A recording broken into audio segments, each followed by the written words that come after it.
أعوذ بالله من الشيطان الرجيم.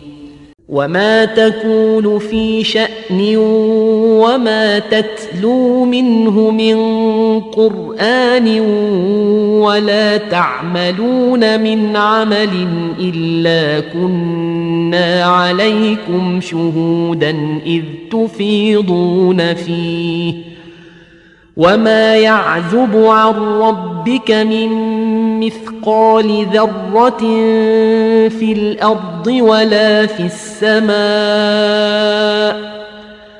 ولا أصغر من ذلك ولا أكبر إلا في كتاب مبين.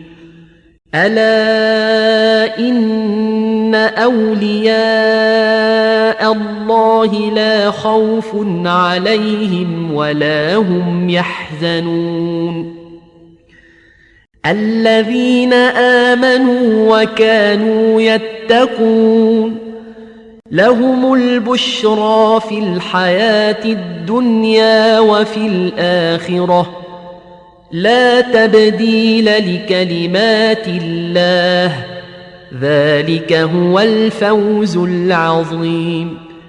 ولا يحزنك قولهم إن العزة لله جميعا هو السميع العليم.